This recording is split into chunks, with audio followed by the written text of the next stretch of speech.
Corak dan ruang lingkup analisis ekonomi. Teori ekonomi mikro. Ruang lingkup dan permasalahan ekonomi. Yang pertama, ilmu ekonomi dapat membantu memahami wujud perilaku ekonomi dalam dunia nyata secara lebih baik. Misalnya, harga barang naik menjelang hari raya dan tahun baru, harga BBM naik, maka diikuti dengan harga lainnya. Yang kedua, dengan mempelajari ilmu ekonomi akan membuat seseorang lebih pandai dalam perekonomian, misalnya menentukan harga barang yang layak dalam suatu produk.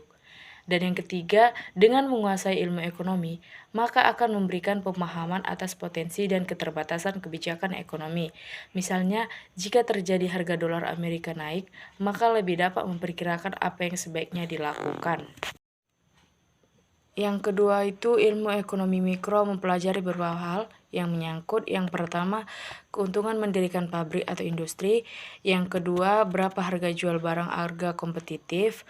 Yang ketiga, berapa banyak memproduksi suatu barang. Dan yang keempat, apa manfaat produksi suatu barang. Yang ketiga itu jenis analisa ilmu ekonomi secara garis besar dapat digolongkan menjadi tiga. Yang pertama, ilmu ekonomi deskriptif, teori ilmu ekonomi atau teori ekonomi. Yang ketiga itu teori ekonomi aplikasi. Yang keempat itu pernyataan positif dan pernyataan normatif dalam ekonomi. Pernyataan ekonomi positif menggambarkan hal-hal yang sedang, akan, atau telah terjadi. Pernyataan positif didasarkan pada fakta atau hubungan sebab akibat. Dan yang kedua itu pernyataan ekonomi normatif adalah pendapat subjektif. Pernyataan normatif biasanya berisi kata-kata harus dan seharusnya yang menunjukkan subjektivitas individu. Yang kelima, sifat-sifat teori ekonomi. 1. Variabel-variabel. Variabel adalah suatu faktor atau besaran yang dinilainya dapat mengalami perubahan dan merupakan unsur yang penting dalam setiap teori. Yang kedua, asumsi. Membuat asumsi atau pemisalan merupakan salah satu syarat penting dalam membuat teori dalam ilmu sosial, karena tanpa asumsi sangat sulit untuk menjelaskan sifat-sifat perhubungan di antara berbagai variabel. Dengan demikian, teori harus membuat penyederhanaan atau kejadian sebenarnya dalam masyarakat. Penyederhanaan tersebut dilakukan dengan membuat pemisalan atau asumsi. Yang ketiga, hipotesis. Hipotesis yaitu suatu pernyataan yang menggambarkan keadaan yang pada umumnya dengan demikian tidak 100% benar. Akan terdapat sifat hubungan di antara variabel yang berbeda dengan hipotesis yang dibuat. Hipotesis juga suatu pernyataan mengenai bagaimana variabel-variabel yang dibicarakan berkaitan satu sama lain. Dan yang keempat, membuat ramalan. Teori ekonomi dapat pula memateraikan keadaan yang akan berlaku. Peramalan tersebut dapat digunakan sebagai landasan dan rumusan langkah-langkah untuk memperbaiki keadaan dalam perekonomian. Yang keenam, alat analisis dalam ilmu ekonomi. Grafik dan kurva adalah alat analisis yang terutama dalam teori ekonomi. Dalam teori yang lebih mendalam, matematika dan persamaan matematika memegang peranan yang sangat penting. Di samping itu, statistik adalah alat analisis untuk mengumpulkan fakta dan menguji kebenaran teori ekonomi. Kurva atau grafik sering juga disebut sebagai diagram, bagan, maupun chart. Pada dasarnya grafik berfungsi memberikan penjelasan kepada para pembaca grafik atau orang yang membutuhkan data. Grafik itu sendiri bisa memudahkan pembaca untuk mengetahui dan membaca data tanpa menggunakan kata-kata yang bertele-tele, karena grafik menyajikan data dalam bentuk angka dan dalam satu lembar kerja dan bentuk visualisasi grafik. Dan yang ketujuh itu peran ahli ekonomi. Melakukan penelitian mengenai isu dan permasalahan ekonomi di suatu wilayah, menganalisa permasalahan ekonomi di suatu wilayah menggunakan teori, prinsip, dan metode ekonomi, merumuskan solusi untuk menyelesaikan permasalahan ekonomi di suatu wilayah. Dan yang kedelapan itu perbedaan mikroekonomi dan makroekonomi. Ekonomi mikro adalah suatu cabang ilmu ekonomi yang membahas variabel-variabel ekonomi dengan ruang lingkup yang lebih kecil. Sedangkan ekonomi makro, kebalikan dari ekonomi mikro, yaitu ilmu ekonomi yang mempelajari variabel-variabel dengan ruang lingkup yang lebih besar. Nah, di sini saya akan menjelaskan mengenai pola kegiatan ekonomi. Yang pertama, pengertian uang, perdagangan, dan spesialisasi. Nah, berikut bagannya. Nah, bagan yang di atas itu memberikan contoh sederhana dari spesialisasi dan perdagangan dalam perekonomian uang. Seorang petani, tukang kayu, dan tukang jahit tidak perlu menghasilkan semua barang yang mereka inginkan. Yang mereka lakukan adalah melakukan spesialisasi dalam memproduksi barang yang mereka hasilkan secara paling efisien. Maka petani menghasilkan bahan makanan, tukang kayu menghasilkan perabotan, dan tukang jahit menghasilkan pakaian. Adanya uang menyebabkan syarat kesesuaian ganda dari keinginan tidak berlaku dalam proses perdagangan. Dapat dibuat walaupun tukang kayu memerlukan makanan yang dihasilkan oleh petani, tetapi tidak perlu memproduksi pakaian yang dibutuhkan oleh petani. Perdagangan masih dapat berlangsung. Tukang kayu akan menggunakan uang yang diperolehnya untuk mendapatkan makanan yang diinginkan. Uang yang diperoleh petani dari penjualan makanan akan digunakan untuk memberi pakaian dari tukang jahit. Seterusnya tukang jahit uang menginginkan perabot dengan mudah mendapatkannya tukang kayu karena uang yang diterima dari petani dapat dibayarkan kepada tukang kayu.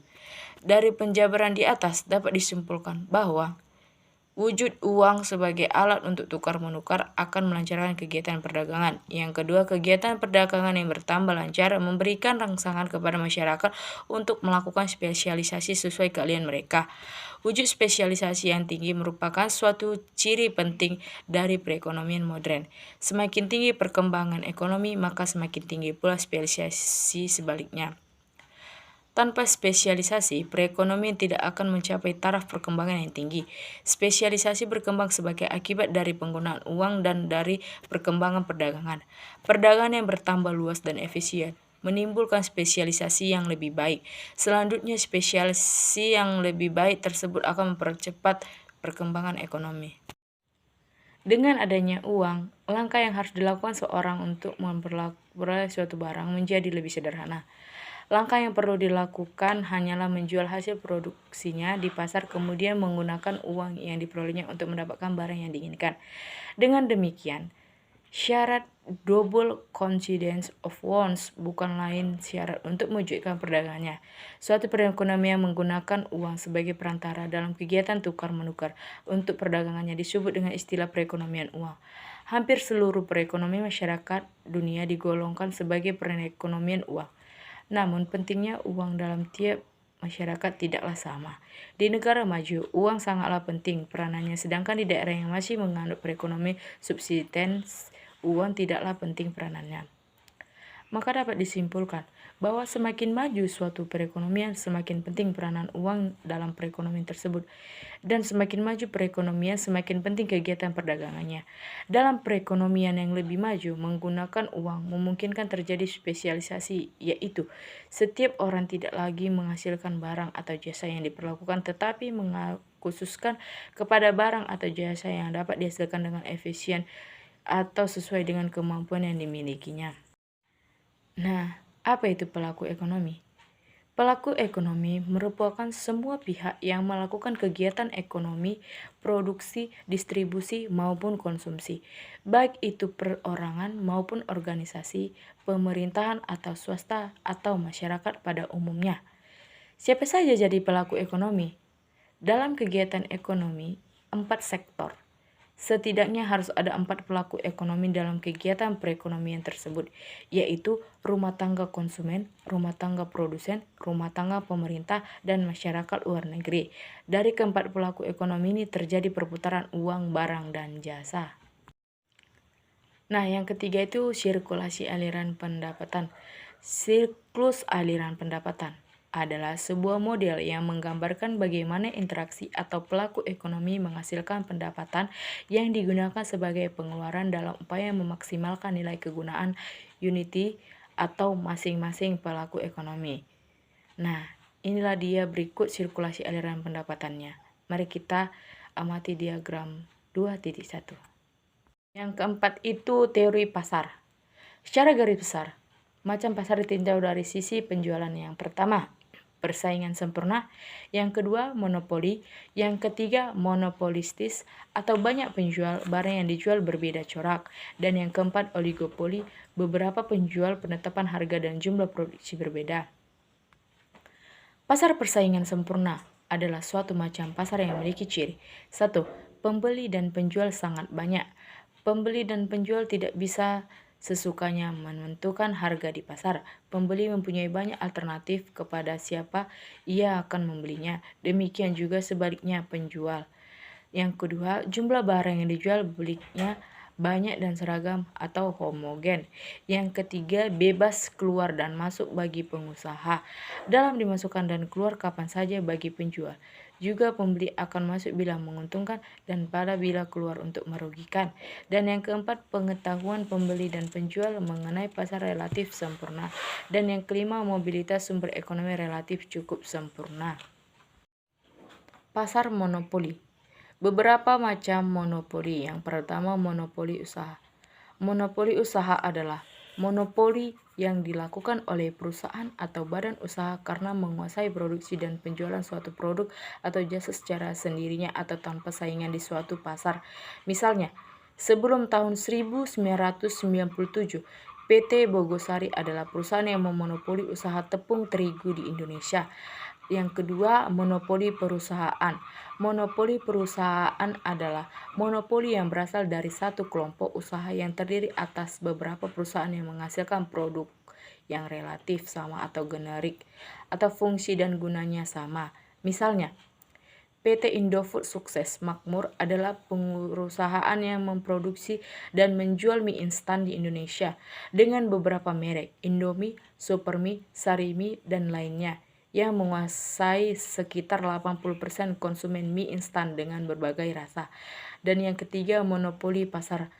Pangsa pasar adalah monopoli yang berasal dari monopoli perusahaan. Tetapi bila perusahaan yang bersangkutan telah menguasai pasar absolut di atas 50% dan perusahaannya tersebut merupakan pemimpin harga untuk produk yang sama dengan dihasilkan dan dijual ke pasar produsen lainnya.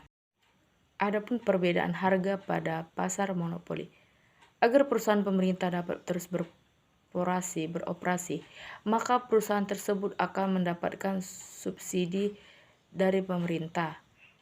Perusahaan monopoli akan melakukan subsidi silang melalui penjualan produknya di pasar. Misalnya, PT KAI Kereta Api Indonesia. Perusahaan ini menghasilkan produk dengan ciri dan fungsi yang sama, tetapi dengan harga yang berbeda. Perbedaan harga ini dapat dilakukan dengan syarat 1. Barang atau jasa tersebut relatif tidak dapat dipindahkan dari pasar. Artinya, produsen hanya memberikan harga murah pada suatu produk di tempat tertentu. Misalnya operasi pasar beras dan minyak goreng. Dan yang kedua itu barang jasa tersebut memang memungkinkan untuk diberlakukannya perbedaan harga untuk produk yang sifatnya subjektif dan kebutuhan masyarakat bawah. Misalnya rumah sakit Kartugain PLN 450 watt. Dan yang ketiga, perbedaan derajat elastisitas produk. Untuk masyarakat tertentu ada produk dengan harga murah, misalnya susu dan gula. Dan yang keempat, apresiasi masyarakat. Perusahaan melakukan perbedaan harga untuk suatu produk yang sama cara membedakannya pelayanan penjualan maupun kemasannya. Misalnya obat generik minyak goreng curah.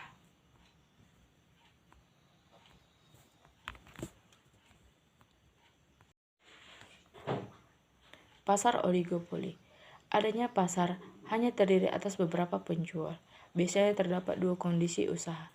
Yang pertama, adanya perbedaan penetapan harga dan jumlah produksi tiap perusahaan. Yang kedua, adanya kesepakatan jumlah produksi yang dilakukan oleh tiap perusahaan dengan harga yang sama. Yang di sini saya akan menjelaskan hambatan dalam persaingan oligopoli. Yang pertama, skala ekonomis. Yang kedua, ongkos produksi. Yang ketiga, keistimewaan hasil produksi. Nah, adapun kegagalan pasar dan campur tangan pemerintah. Kegagalan pasar terjadi ketika sistem harga gagal untuk menghitung semua biaya dan manfaat dalam pasar. Kegagalan pasar adalah ketidakmampuan perekonomian suatu pasar untuk berfungsi secara efisien dan pertumbuhan ekonomi.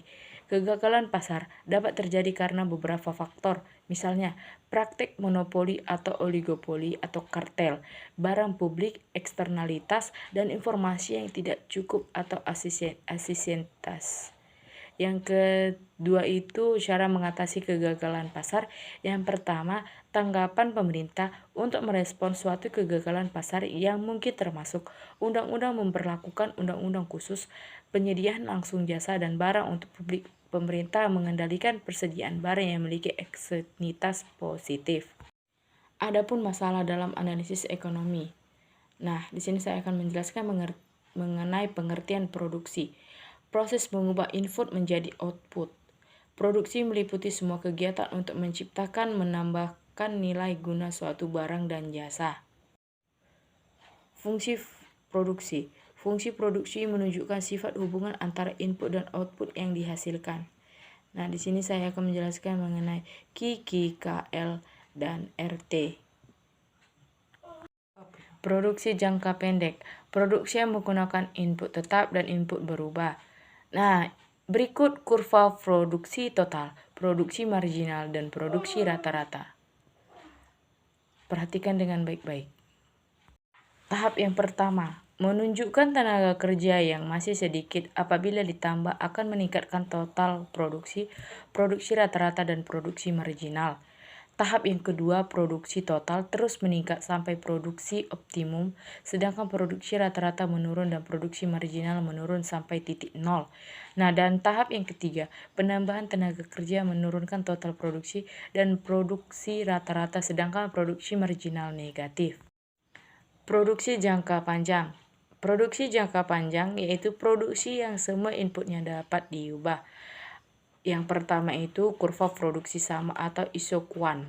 Isoquant menunjukkan kombinasi dua macam input yang berbeda yang menghasilkan output yang sama. Adapun ciri-ciri isoquant, yang pertama mempunyai kemiringan negatif. Semakin ke kanan kedudukan isoquant menunjukkan semakin tinggi jumlah output. Isoquant tidak pernah berpotongan dengan isoquant yang lainnya. Isoquant cembung ke titik origin. Yang kedua itu garis ongkos sama atau iso-cost atau kurva biaya sama. Menunjukkan semua kombinasi dua macam input yang diberi perusahaan dengan pengeluaran total dan harga faktor produksi tertentu. Yang ketiga, minimumkan biaya produksi. Untuk meminimumkan biaya produksi, maka kemiringan garis iso-cost hanya sama dengan isoquant atau Nah, berikut kurvanya. Perhatikan dengan baik-baik ya teman-teman. Sekian dan terima kasih dari presentasi saya. Terima kasih. Bye-bye.